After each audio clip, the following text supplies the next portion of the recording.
화목은 영적 생활에 있어서 중요한 주제입니다. 화목이라고 하는 단어는 여러분이 사회생활을 하는 데 있어서도 매우 중요한 낱말이 되겠습니다. 화목은 화해와 가까운 말입니다. 근데 화해는 뭔가 닫혀져 있는 것을 끌어내어서 열어주면서 사람을 자유하게 하고 용서해 줄 때에 화해를 이루었다라고 말해요. 화목을 이루기 위해서는 반드시 신뢰와 사랑을 디딤돌로 해서 적극적으로 노력을 할 때에 이루어지는 열매입니다. 적극적인 노력이 없이 화목한 가정, 화목한 교회, 화목한 사회 되기가 쉽지가 않습니다. 화목은 신앙생활하는 데 있어서 아주 중요한 주제입니다. 교회는 화목한 공동체이어야 합니다. 직장 생활도 화목한 공동체이어야 신바람 나는 직장 생활을 합니다. 가정도 마찬가지입니다. 가정이 화목해야 천국과 같은 기쁨을 누리게 됩니다. 그러므로 여러분의 가정이 화목한 가정 되기를 바랍니다. 그럼에도 불구하고 많은 사람들의 가정이 화목하지 않습니다. 여러분의 가정은 화목한가요? 근데 화목하지 못한 뿌리는 어른들이 열쇠를 많이 가지고 있습니다. 인터넷에 좀 검색을 했더니 이런 내용이 나와요. 제가 조금 바꾸겠습니다. 하여튼 그 피군이 아버지를 법정에다 고발을 했어요. 여러분은 어떻게 생각하세요? 그런 아들을 있을 수 없지요. 그래서 이제 이 원인이 있습니다. 아버지가 집에만 돌아오면 술 먹고 폭행하고 부시고 식구들을 정신을 못 차리게 하는 것입니다. 이게 하루 이틀이 아니고 계속 되어지니까 이 아들이 견딜 수가 없었던 것입니다. 그래서 아버지를 고발했어요. 그래서 그러면 이제 문제는 또 상담사들이 만나보니까 아버지 얘기만 나오면 이 아들이 벌벌 떨고 무서워하고 전율을 느끼는 거예요.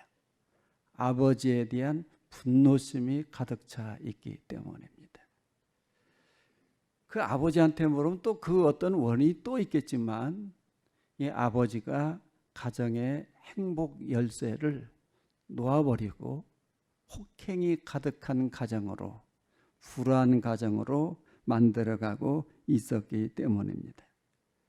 어릴 때 부모를 통해서 폭행을 많이 경험하고 무서운 부모 밑에서 성장을 하면 사회생활을 화목하게 하지를 못해요. 그러나 그런 자녀들은 결혼 생활도 어려워지고 점점 부모를 닮아갑니다. 문제는. 이 피군이라고 하는 사람이 상담사를 통해서 점점 마음이 풀려가고 화목한 마음으로 바꿔져가는 사례를 제가 보았습니다. 어떤 사람들은 그냥 불화를 화목으로 바꾸기 위한 적극적인 노력을 하지 않습니다. 다 그렇게 사는 거지 뭐.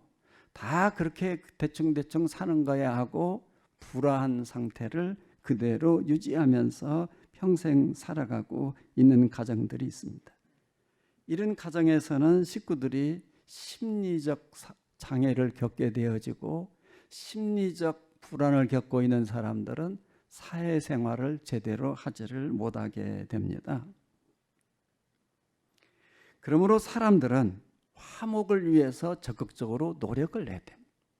특별히 그리스도인들은 수많은 설교를 들으면서 화목한 가정으로 만들어 가야 합니다. 그걸 우리에게 사명으로, 책임으로, 직분으로 주셨다고 성경은 말씀하고 있습니다. 오늘 예배하는 여러분들은 다 가정을 화목하게 하는 직분을 받았습니다. 이거를 잊어버리면 안 됩니다. 혹은 내가 집사다, 내가 무슨 직분이다, 이거를 바쁘게 살다가 잊어버릴 수도 있지만 가정을 화목하게 하는 직분을 잃어버리면 안 됩니다. 고린도후서 5장 18절 말씀에 보면 모든 것이 하나님께로서 났으며 그가 그리스도로 말미암아 우리를 자기와 화목하게 하시고 또 우리에게 화목하게 하는 직분을 주셨으니. 따라서 한번 해보겠습니다. 나는 화목하게 하는 직분을 받았습니다. 따라서 여러분이 있는 가정이 화목한 가정이어야 하고 여러분이 드나드는 교회가 화목한 교회가 되어야 하며 여러분들이 가서 일하는 직장이 화목한 일터, 화목한 직장이 되어야 하는 것입니다.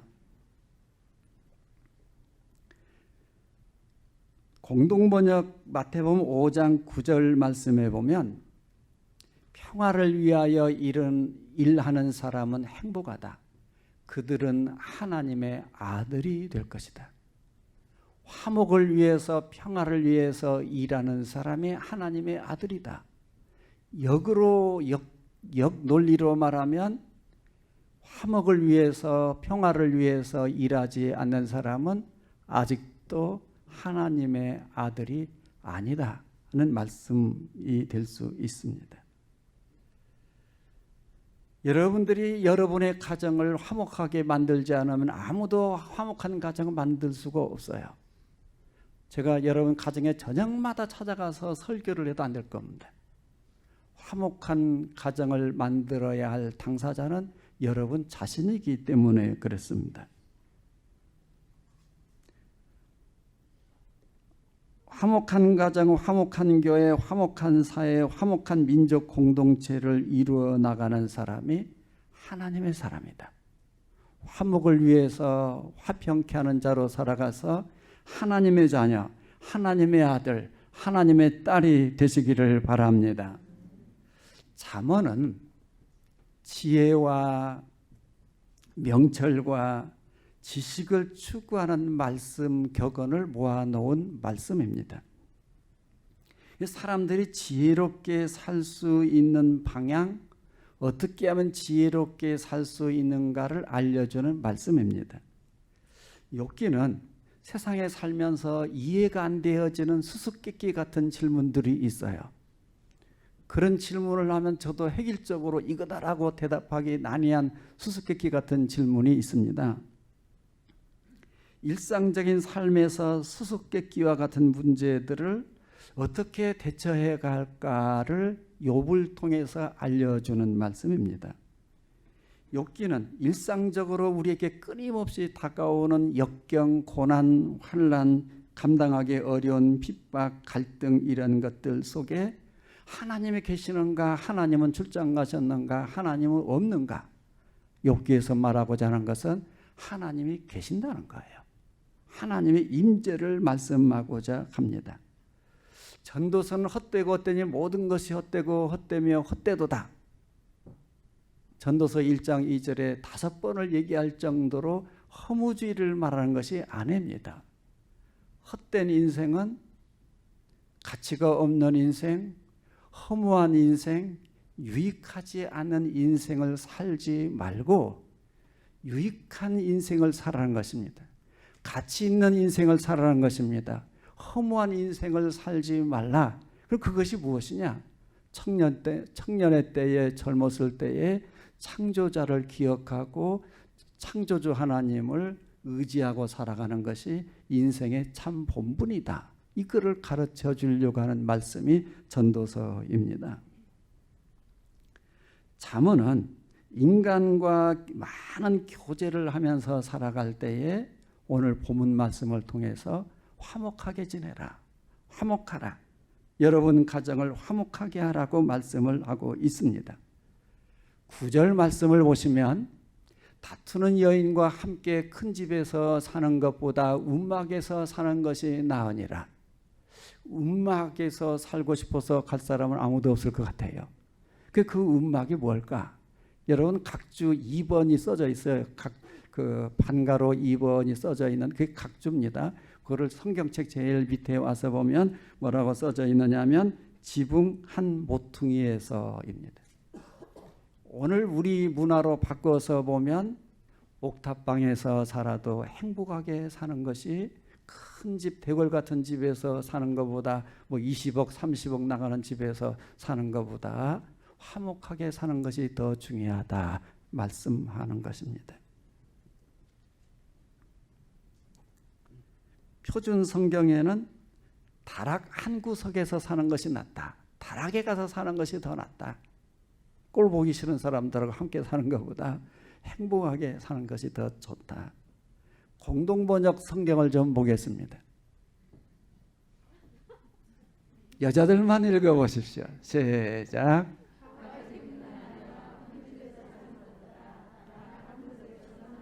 지금 안 읽는 분들은 지금 나는 바가지 안 긁어요 그래서 안 읽는 거예요? 우리 집 살아보니까 다 바가지 긁더라고. 자, 다시 시작.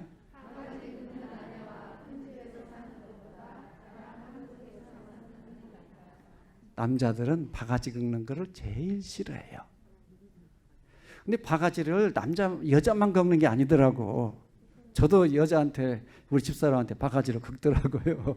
이 잔소리 저 잔소리. 그래서 바가지 긁는 남편과 이렇게 남자들이 읽습니다. 시작.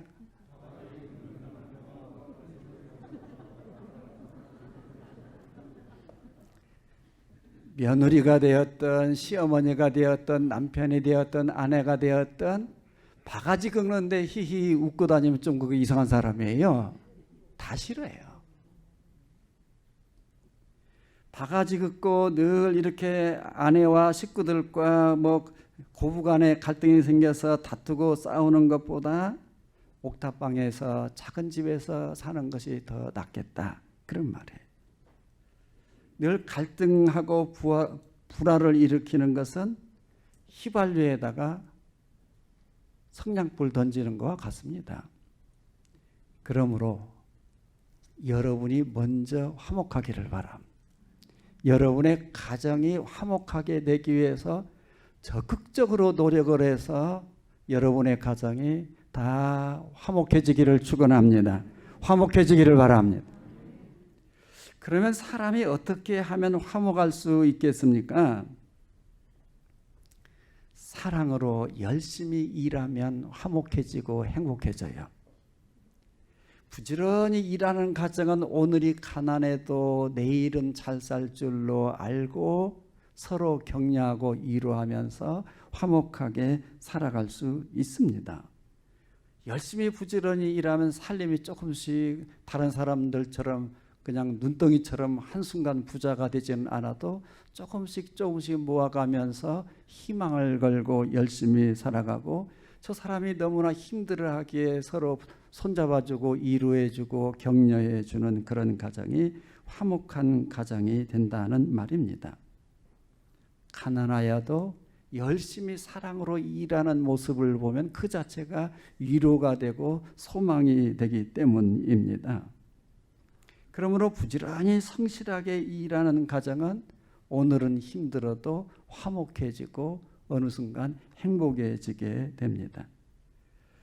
그러나 이 사람 저 사람이 게을러 가지고 일을 하지 않습니다. 가정에 집에 돈이 좀 있어요. 근데 남편도 일하지 않고 딸도 일하지 않고 아들도 일하지 않고 늘 텔레비전이나 보다가 아이고 한숨 자야 되겠다 가서 누워서 잠자고 그러면 여자분들이 뭐예요? 바가지를 안 긁을 수가 없어요. 그때 부르는 노래가 뭔 줄 알아요? 내 속을 태우는 거래요.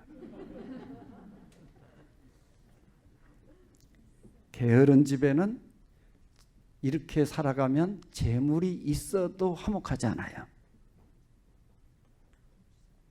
더군다나 여기에 일을 하지 않으면서 게으르게 지내면서 뭘 말을 잘할까요? 큰 꿈을 가지고 내가 5년 뒤에는 이런 일을 하고 10년 뒤에는 이런 일을 하고, 말은 뭘로 잘해요? 청산유수 같이 잘하는 거예요. 그럼 식구들이 그 말이 귀에 들어올까요? 안 들어올까요? 그 말도 듣기 싫은 거예요. 그런 모습은 화목을 깨는 요인이 되고, 그런 사람의 말은 안개처럼 다 사라지게 되고, 그 과정에는 행복이나 화목은 멀리 떠나가게 되는 것입니다. 따라서 가정에 화목하게 하는 첫 번째 열쇠는 사랑이에요. 사랑이 있으면 일해야 돼요. 사랑이 있으면 격려를 하고 희망을 주어야 하는 것입니다. 사랑이 있으면 상대방을 소중하게 여기고 귀한 사람으로 여겨요. 저는 우리 집사람을 굉장히 소중하게 여겨요. 그래서 막 손도 잡고 다니고 그러잖아요. 누가 보든지 말든지. 넘어지면 안 되니까.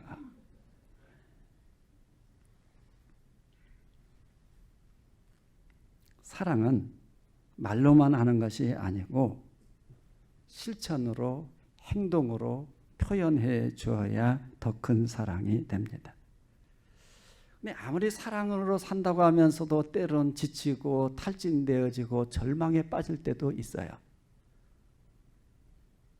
다투다가 바가지 긁는 소리가 날 때에 바가지 긁는 사람을 바라보면 안 됩니다. 그러면 남자들은 욱하는 성격이 나와요. 그러죠? 그때 누구를 바라봐야 되느냐? 사람을 바라보지 말고 상대편을 바라보지 말고 마음을 꾹 참고 눈을 감고 예수님을 바라보시기 바랍니다. 예수 그리스도를 바라보시기 바랍니다. 예수 그리스도는 화목제물이 되셔서 하나님과 사람 사이를 화목하게 하시기 위해서 화목제물이 되셨어요. 화목제물이 되신 예수 그리스도를 바라보면서 나도 화목제물이 돼야 되겠다. 내가 죽어야지, 내가 더 낮아져야지, 내가 십자가에서 덜 죽어서 그래, 내가 십자가에서 죽어야지. 예수 그리스도를 바라보시고 화목제물이 되시기를 바랍니다. 우리가 하나님 앞에 예배 드릴 때에 예배 드려야 되는 이유가 있어요. 그 뭐냐면 예배를 통해서 하나님과의 관계가 회복되는 거예요. 코로나 사태를 통해서 한 2달 이상씩 예배 드리지 못한 분들은 그만큼 하나님과의 관계가 이렇게 멀어져 있는 것입니다. 인터넷으로 예배 드리고 뭐 핸드폰으로 해도 그게 하나님의 임재가, 성령의 역사가 많이 떨어집니다. 예배 시간을 통해서 하나님과 화목해지기를 바랍니다. 욥기 22장 21절 말씀에 말하기를 너는 하나님과 화목하고 평안하라. 그리하면 복이 내게 임하리라 했습니다. 예배를 통해서 하나님과 화목해지기 바람, 예배를 통해서 하나님과 평안해지기를 바람, 예수 그리스도를 통해서 예배드리면서 복이 임하는 역사가, 화목한 가정이 되는 역사가 일어나기를 주의 이름으로 축원합니다. 고린도후서 2장 20절에도 말씀을 했어요. 그리스도를 대신하여 간청하노니 너희는 하나님과 화목하라. 하나님과 화목하기를 바랍니다. 더 나아가서는 일상생활을 하고 가정생활을 하면서 짜증내지 아니하고 다투지 아니해야 행복해지고 화목해집니다. 사람들이 조급한 마음을 가지고 있으면 짜증을 잘 내요. 조급한 자는 자기의 뜻대로 되지 아니하면 쉽게 짜증을 잘 냅니다. 그 마음이 조급해서 내는 짜증이 가정을 불화하게 만들어요. 잠언 25장 8절 말씀해 보면 읽어보십시오. 시작.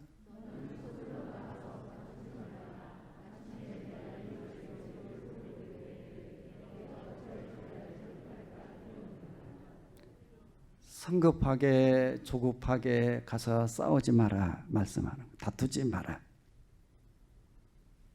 오늘 9절 말씀을 통해서 볼 때에 여자분들이 빨리 버려야 될 바가지가 무슨 바가지일까요? 바가지 긁는 바가지. 그거를 쓰레기통에 버려야 돼.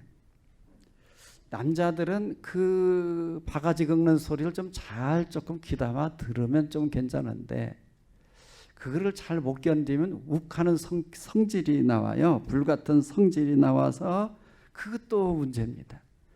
여자들은 바가지 긁는 그 바가지를 버려야 된다 그러면 남자들은 욱하는 성질, 이 불같은 성질을 빨리 쓰레기통에 버려야 됩니다. 잠언 19장 19절입니다. 성격이 불같은 사람은 벌을 받는다. 성격이 불같은 사람은 벌을 받는다. 왜 그럴까요? 성격이 불같으면 가정이 화목해지지 않겠죠. 가정이 화목해지지 않으므로 벌을 받기 시작하는 것입니다. 성미가 사나운 사람은 벌을 받는다. 공동번역 그렇게 되어 있습니다. 우리나라 드라마를 보면 좀 문제가 있어요. 드라마를 유심히 보시면 식탁에서 점잖게 얘기를 잘하다가 누군가가 문제를 하나 꺼낸다든지 터뜨리면 그것 때문에 수저를 탁 넣고 일어선다든지, 더 이제 막장 드라마는 상을 어떻게 해요? 드라마를 안 봐서 잘 몰라요? 들어 엎어버리잖아요. 안 그러면 회장님들은 화가 나가지고 수저 탁 넣고 일어나다가 하고 쓰러집니다. 공통입니다, 우리나라 드라마. 근데 이런 모습들이 여러분 가정에서 재현되고 있다고 그러면 문제다 그런 말. 여러분은 막장 드라마가 이루어지는 가정이 되면 안 되잖아요. 그래서 이덕무 선생은 양반 가문의 쓴소리에서 식탁에서 가지면 안 될 세 가지를 얘기를 했습니다. 그 세 가지가 뭐냐면 첫 번째는 포효예요. 식사 자리에서 으르렁거리는 소리, 사자 소리를 내지 말라. 식탁에서. 두 번째는요, 동반시저. 시저는 수저와 젓가락을 말합니다. 수저나 젓가락을 화가 났다고 해서 식사를 하다가 탁 놓고 일어나지 말라는 말이에요. 던지지 말라는 말입니다. 그 다음 세 번째입니다. 세 번째는 태자는 클 때자고 식자는 숨을 쉬는 거예요. 크게 한숨을, 밥상 받아놓고 크게 한숨을 쉬지 말라 그런 말이에요. 그러면 누가 짜증나겠어요? 밥 뺏어버리죠. 여러분은 최근에 무슨 일로 화를 냈습니까? 여러분은 최근에 화를 낸 적은 없습니까? 홧김 나는 김에 이 사람 저 사람을 손찌검을 하거나 폭행을 한 적은 없습니까? 그렇다고 하면 여러분의 가정이 천국 같은 가정이 아니라 지옥 같은 가정이 되고 있는 것입니다. 그때그때마다 상대방을 바라보지 마시고 예수 그리스도를 바라보시기 바랍니다. 화목제물로 십자가에 돌아가신 예수 그리스도처럼 여러분이 더 희생하고 더 낮아지고 더 버리고 더 죽어지면 화목한 날이 다가올 줄로 믿습니다. 더 나아가서는 죄를 멀리하고 깨끗한 삶을 살아야 화목해집니다. 여러분 가정에 말을 함부로 하고 죄를 짓는 사람이 많이 있는데 행복할 수가 없어요. 여러분 연세가 많으신 분들 그냥 이해하고 들으십시오. 안 웃으면 안 되는데요. 일부 예배 때도 웃더라고요. 연세가 이제 85세가 된 할머니가 동창회를 갔다 왔습니다. 동창회를 갔다 왔는데 시무룩한 거예요. 왜 그래? 거기 누구하고 싸웠어? 아니 거기 지금 동창회 갔다 와서 즐거워해야지. 오래간만에 친구들 만났는데 왜 그래? 당신 가방이 명품이 아니라서 창피하던가? 또 물어본 거예요. 옷이 좀 명품이 아니라서 좀 창피했는가? 이틀 사흘 가도 대답을 안 하는 거예요. 도대체 왜 그러슈? 하고 이제 물어보니까 3일 만에 입을 열어서 이 할머니가 대답했습니다. 나만 아직도 남편이 있슈.